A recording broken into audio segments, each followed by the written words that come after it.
Welcome to Turn 1 Battle 2 of my Stepanovka campaign as the German player. Apologies for Turn 1, the quality wasn't too good, still battling with file size versus quality versus YouTube algorithm. I have completed my usual quick appreciation of this battle, and you can see I'm presuming the Soviet forces will be coming from the southeast into our position here in the north. We are quite boxed in with this, our starting position, as you'll see shortly when we talk about the setup. We're looking to the southeast from our position in the north, and you can see our key point 213.9, which is a hill position. If you look further to the south, you'll see we have a couple of units down to the south, which we'll discuss in the future. For our northern group, we have, you can see the outlines of our green square is where we can set up.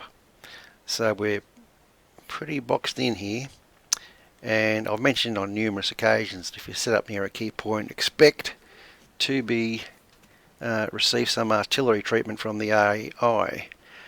So what I'll do is I'll set up my force and then I'll come back and discuss that more fully. When I was setting up the stugs, I noticed these little signs just off in the distance. I thought I'd better have a look. Anyway, they ended up being minefield signs, Achtung Minen. Unfortunately, they're actually facing towards the Russians. I would have thought these mine signs should be facing towards the Germans, but there you go. Okay, my setup. Well, probably I try to presume the setup's trying to give us some sort of clue. So with our stugs, which are the OSF F8s, I've set them up pointing along this road, compass, and angled down there towards the southeast, thinking they're going to come through this area here.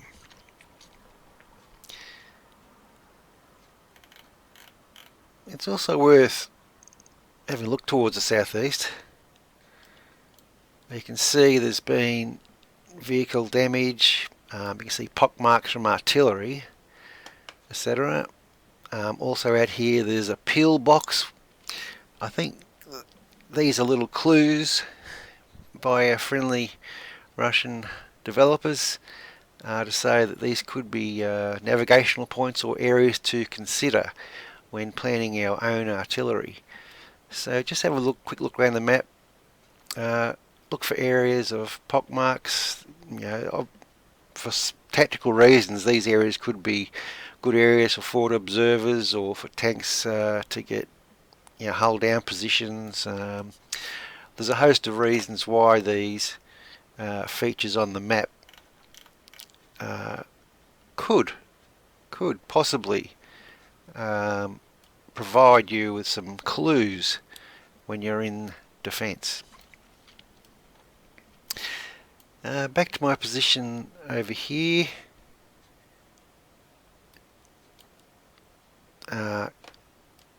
Kubert, I've put in this covered area. Very nervous about that area. It's almost certain to get shelled, but I just felt that I need to put a couple of stugs in there to cover over that side, and just two this side to cover that approach from down there. Then I have Fink. There are two forward observers for off-map artillery in the game.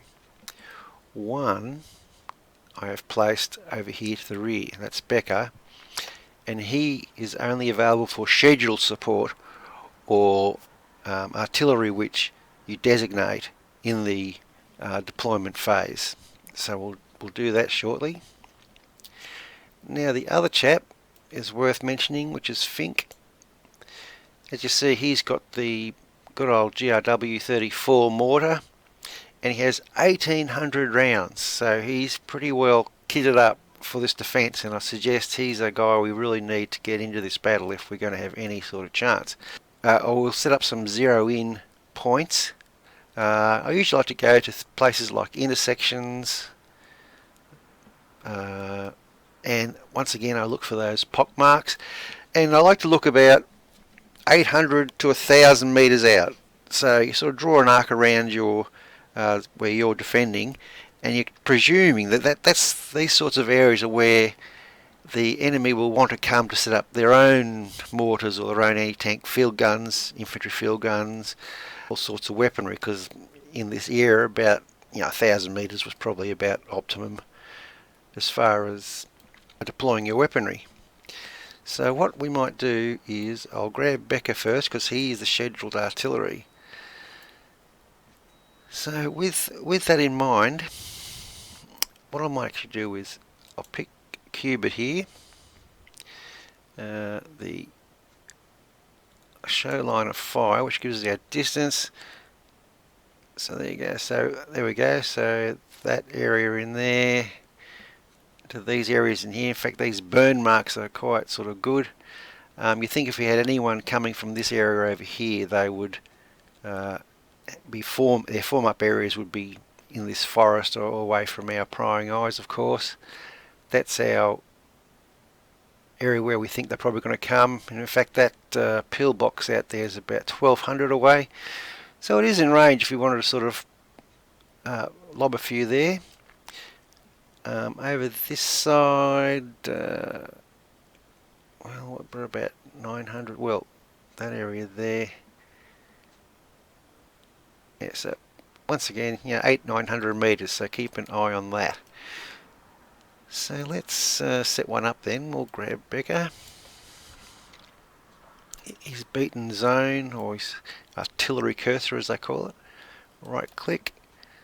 For our first one, why don't we just put one in there. That'll do. There's no real science to this. Basically I'm doing like a zero-in mission, which is 6 tubes or 6 guns. By 3 rounds is 18, and then 4 18s is 72 rounds, which is what he's got. So all we've got to do is we'll register that one and we'll fire him immediately. So then we get the highlight come up, right click, our second mission. Well, why don't we just stick with the theme here? We'll say across there. I might delay him 5 minutes, 10 minutes, why not? That's 2. We mentioned the forest over there, so we'll go right click in there and around this area here, this road maybe, and then where is he there? So we should have 0, 1, 2, 3. So that's 4 missions. Right, so I'll do that for the other one in a moment. And basically a platoon associated with all Richter. I've got them looking to the southwest, and I'll dare say I'll patrol down towards this road down here. Now for our other chaps down the other end of the map,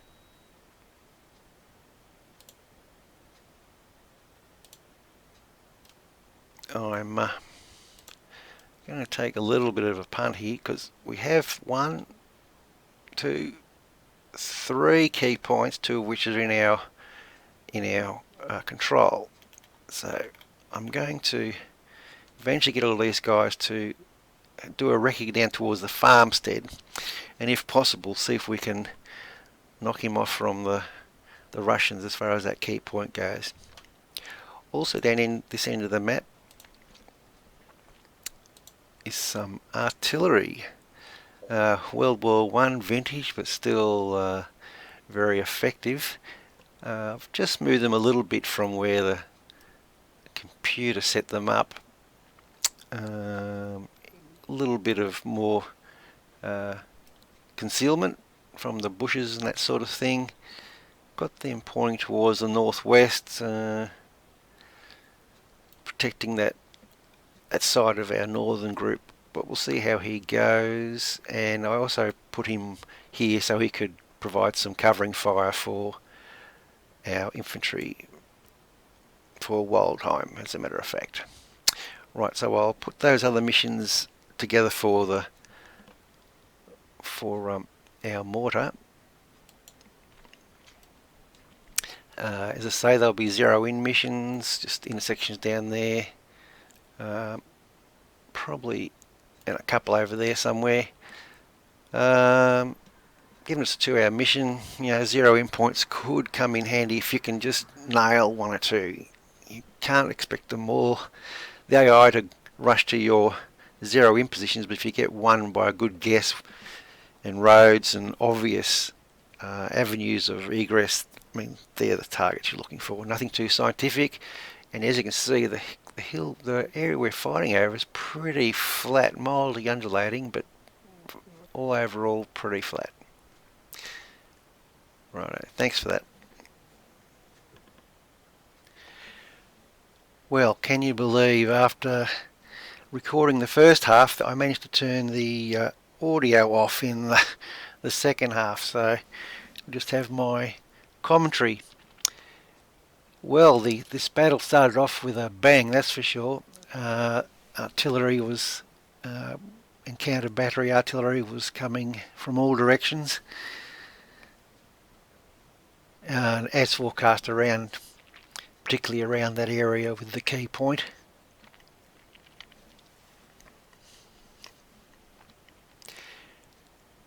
Probably the first half, or the feature of the first half of the battle, was the Stug and T-34 duel, which you'll see parts thereof coming up.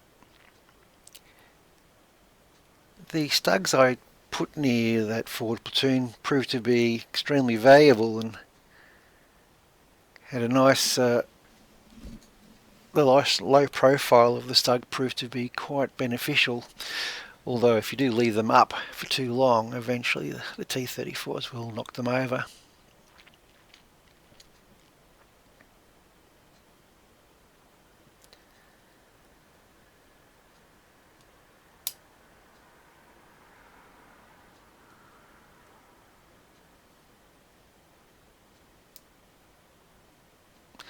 So rather than the southeast, the tanks came from the east.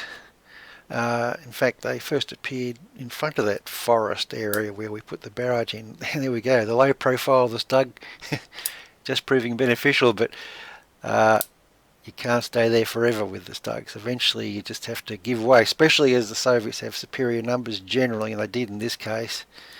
And I was always considering, when do I pull these guys back and try and save their bacon, maybe to come forward another time.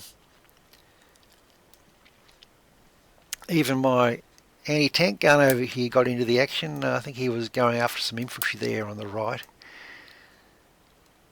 I always like to see the anti-tank guns get into the action.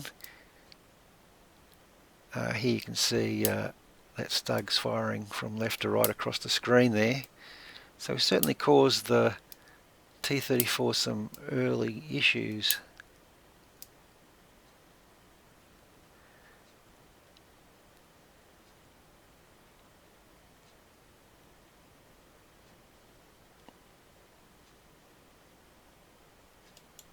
Oops.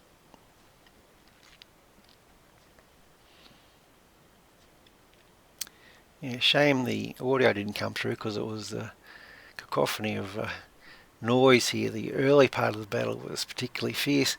Here's the interesting point with that T-34 stuck in that gully. So this is something we should look for as repeating, and then try and get a anti-tank gun or a Stug on the flank so we get a nice flank shot. So these ditches sort of work like anti-tank ditches. You'll see this guy who's stuck in the ditch at the moment, he eventually gets out, but he stays in that position for quite a while. So if you are able to get a flank shot there with an ATG or even the Stug, you know, he would have been pretty easy meat at that stage.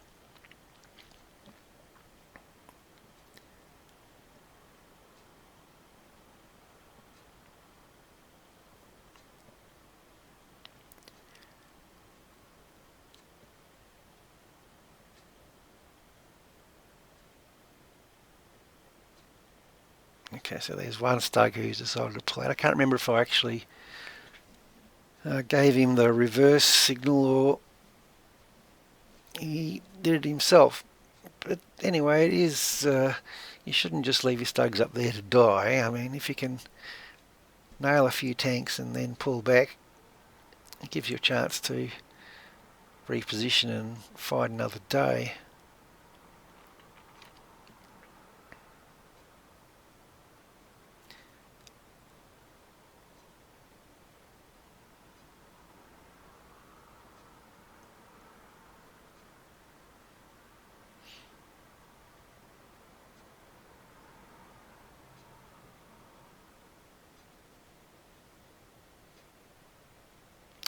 Right, so at this point I've just had a look at the stugs which are on that flank along the road there, and my view at this stage was the guys over there in the main position had done a pretty good job, and most of these T-34s I thought could possibly be good flanking shots.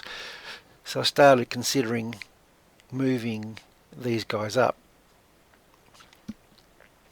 This first guy here on the left, I thought he had a pretty good view to the rear of where the T-34s were, and if any reinforcements come up, that'd be the direction they'd come. So I decided to leave him there, and then this was the start of a long battle between the Stugs and the T-34s, in that I was looking for hull down positions to have a go at the T-34s. So I was just moving them up by bounds. You'll see later I get down to ground level and have a look at the lie of the land and try and figure out, you know, what position would be hull down, and give ourselves the best protection but an opportunity to shot. You'll see quite a few shells from the T-34s and the Stugs bounce around the midpoint as we're both trying to just lob rounds just over the horizon. Now this was a lot of fun, going backwards and forwards, and I think I played this, it was set on 2 hours, but I think I ended up going for about an hour and a half or something.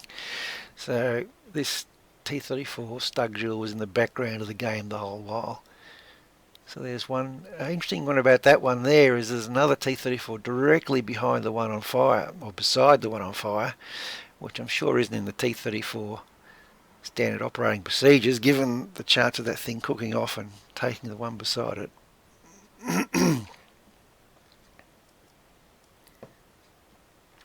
So this sort of moving to and fro with my Stugs was an ongoing feature. I eventually moved further forward, and then my Stugs saw more T-34s to our very left, so in the end I couldn't press any further forward and decided to keep them as a threat on that side of the ridge line. So if T-34s wanted to come any further forward, I'd then move forward, and we got ourselves into a bit of a stalemate sniper sort of situation as we jiggled around trying to find an angle. This guy here, I thought he was cooked when I first saw him.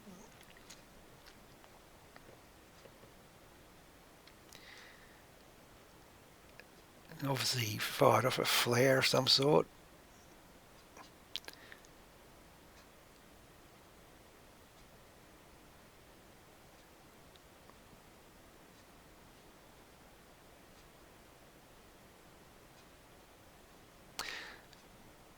The troops to the right there are from Cubert's outfit, who eventually wiped out.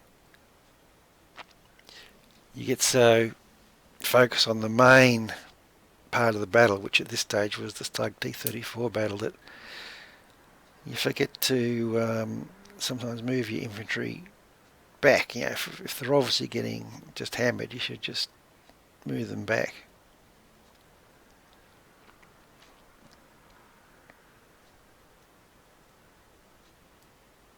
I quite like using the binoculars. I think it gives you a bit more of a feeling of being in the moment, in the game. Using the lie of the land to try and pick your hull down positions, whereabouts of the enemy in relation to your position on the landscape.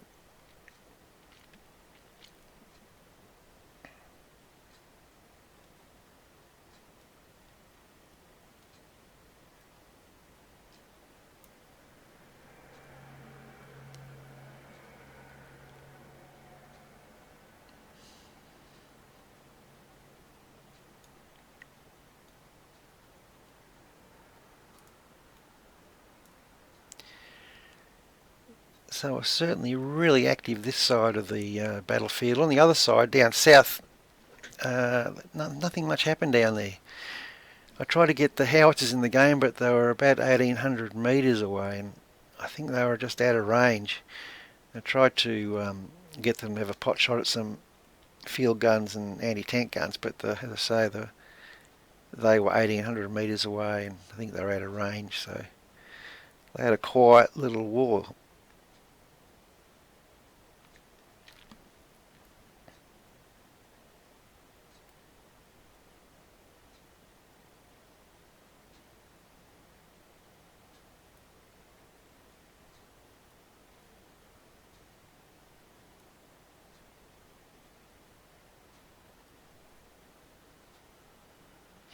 I was looking for another group of T-34s, but just couldn't quite find them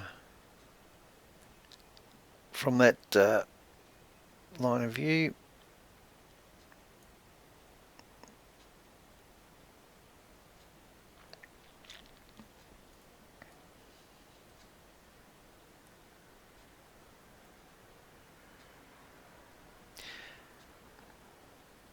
So it's a Cubit's last stand here.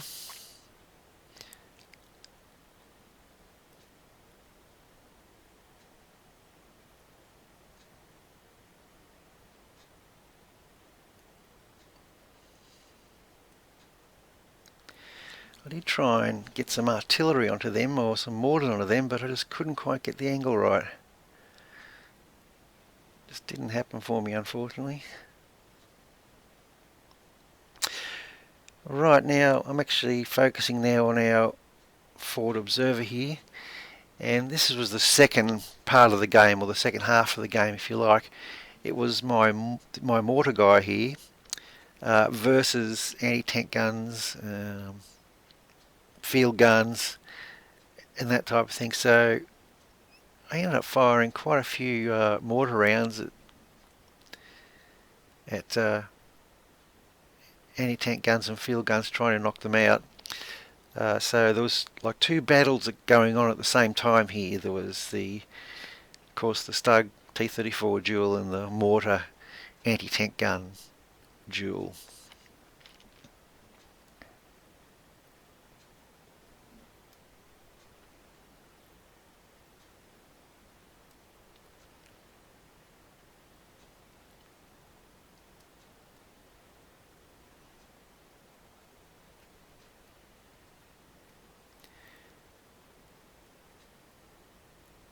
So a constant battle between trying to find a line of fire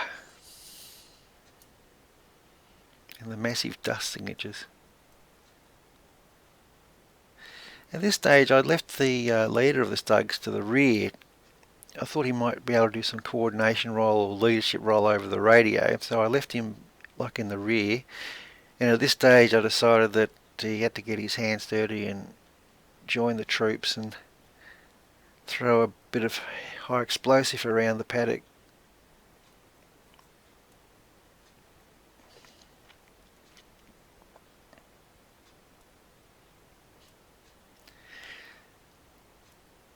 So this battle was just raging and raging.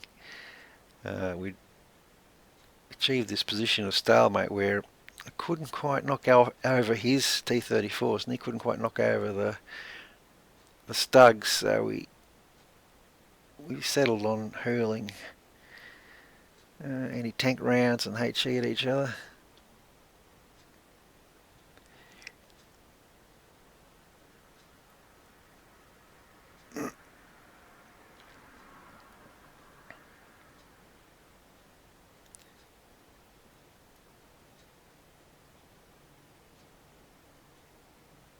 So this was the game, fidgeting my Stugs around to try and get a better line of fire, but not exposing yourself to more T-34s to our left. So that was a lot of fun, just doing that, just playing backwards and forwards and trying to weigh the risk of going how far forward can you go.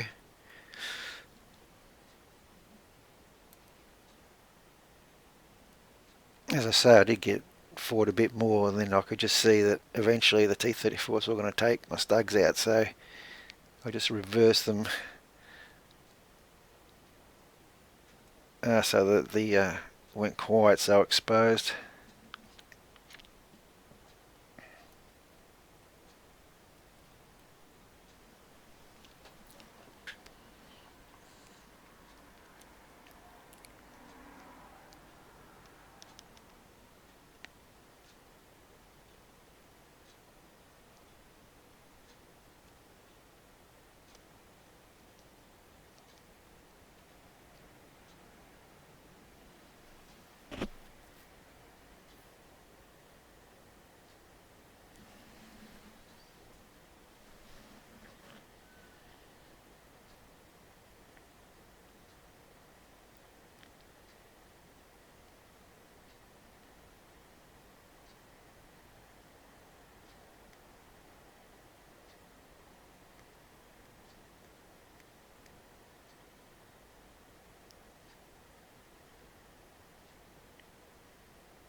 Rightio. So this is the stage I was talking about of the FO ATG shootout.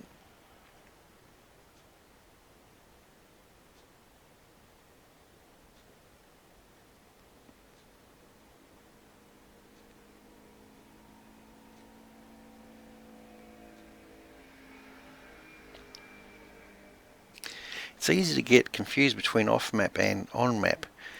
With the off-map you have to register the mission, whereas for on-map you just draw that line and away it goes. So I've cut out the waiting period and gone forward to the actual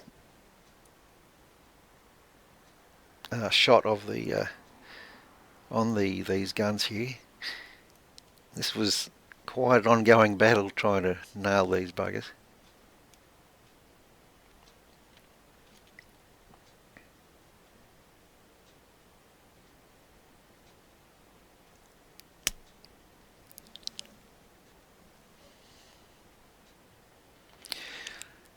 So after 90 rounds, that guy gets to stand up again and have another look. So I eventually put in another mission of 90 rounds on this guy and eventually took him out. This was another field gun to the south of our position. See, that's the main road, just there to the right.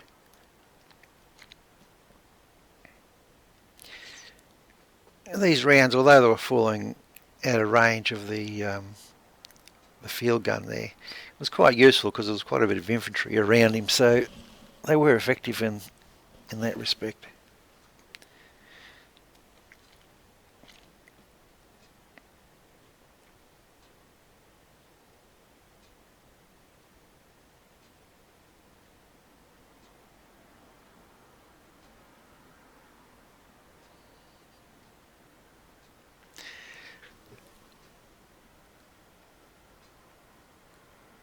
So at this stage the gun itself got a bit antsy, started jumping up and down. I think it was keen to get out of there, but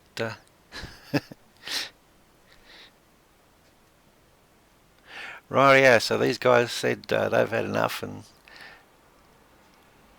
they're out of there, which is a small win for us as far as putting him out of action for a little while.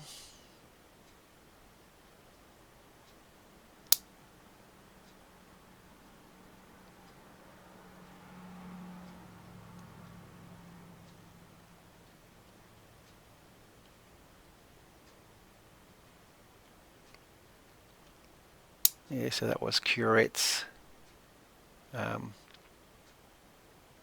position. Qbert, sorry, Qbert's.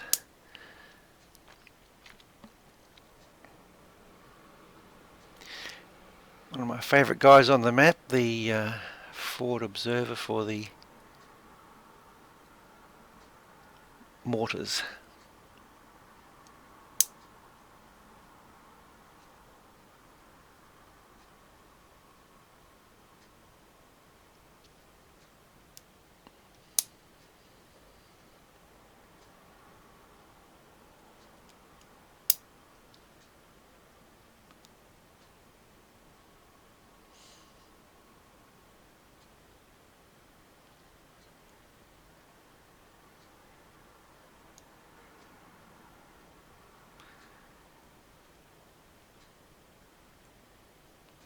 Yeah, the battery always starts very slow and builds up and then they just let rip.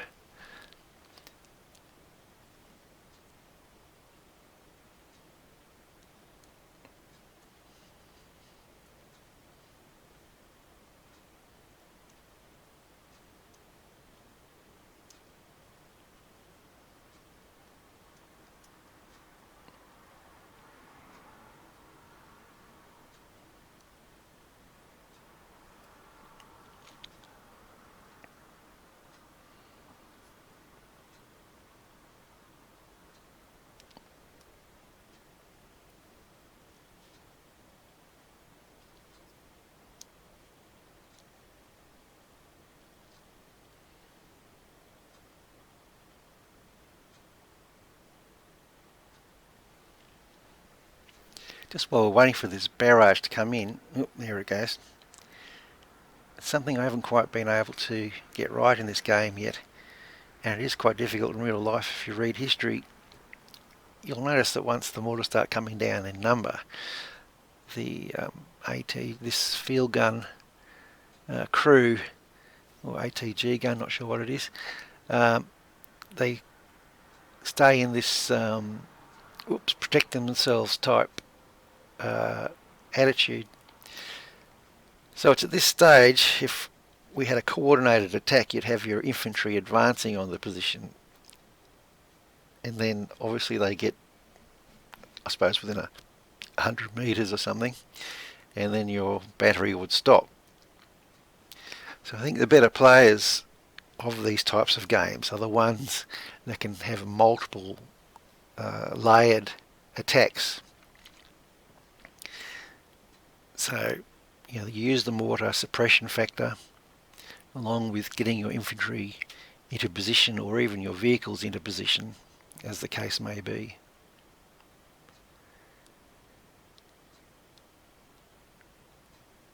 So this is a 90 round mission.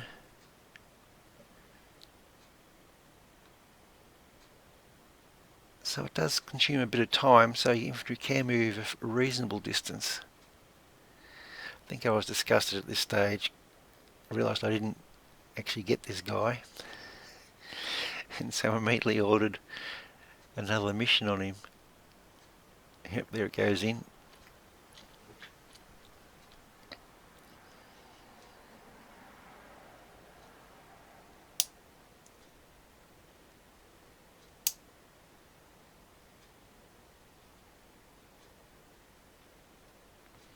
So hopefully what I've been trying to do, if you don't get at the start of this scenario, I was just so busy you couldn't think too much, but hopefully as I get a bit better with the game I'll be able to show you a more coordinated attack, which is it's not easy to do in real life. If, as I say, if you read history, you'll know a lot of occasions where the arty didn't arrive or something just didn't coincide. But in the game, it really is, that's our real challenge to be a good player, is to be able to use the various arms in concert with one another. It's like in this game, I used some of my infantry to try and take out, a field gun, which was not a good idea. You need to suppress them first, then use the infantry to take them out. Or even a Stug would be perfect in that role. So that is my goal, is to finally get one of these, a more coordinated mission happening in this game.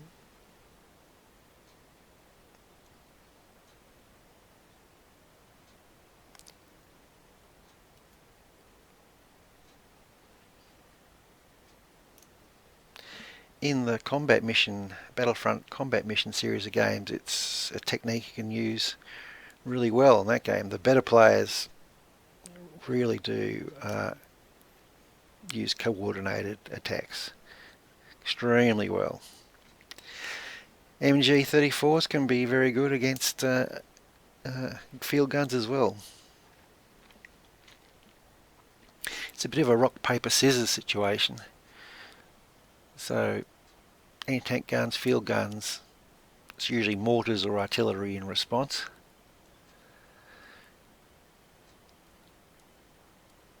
Infantry, obviously, the tanks with machine guns or machine guns.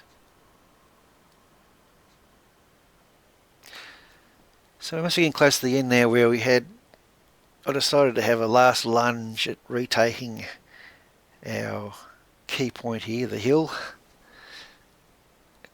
It was quite a nasty little battle here at the end, and then after that I accepted the AI's kind offer of a withdrawal, or the AI's offer of surrender.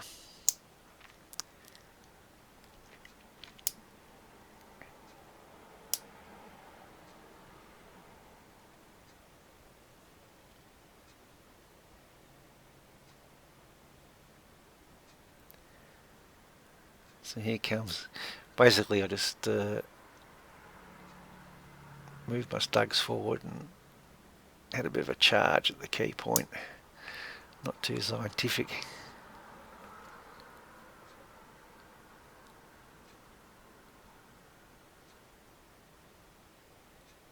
You can see the 3 key points in the background, so my little wander with the infantry down there got the 3rd key point, but I don't think we could have lost any of those squares down there anyway, according to the operational map.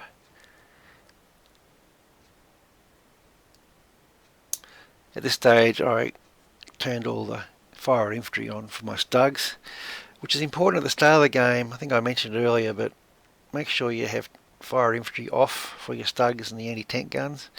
You really don't want to give away your position until you see your prey being... This was interesting. The Soviet infantry attacked my Stug with looks like a Molotov cocktail, because this guy wasn't actually killed by that fiery attack. They were determined, but there he goes, another one, and another one. So they went ballistic.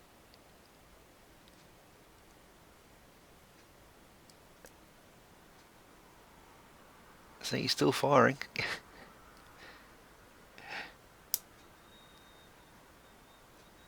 And there we go, we got the key point.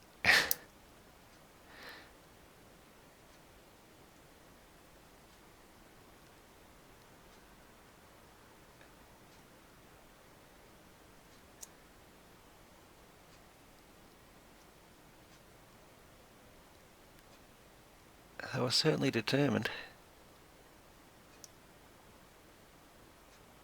Alright, there we go, there's the results. Sorry about the audio. Hopefully next time I'll actually get one of these things correct. So on to perhaps battle 3 of turn 1. We'll see.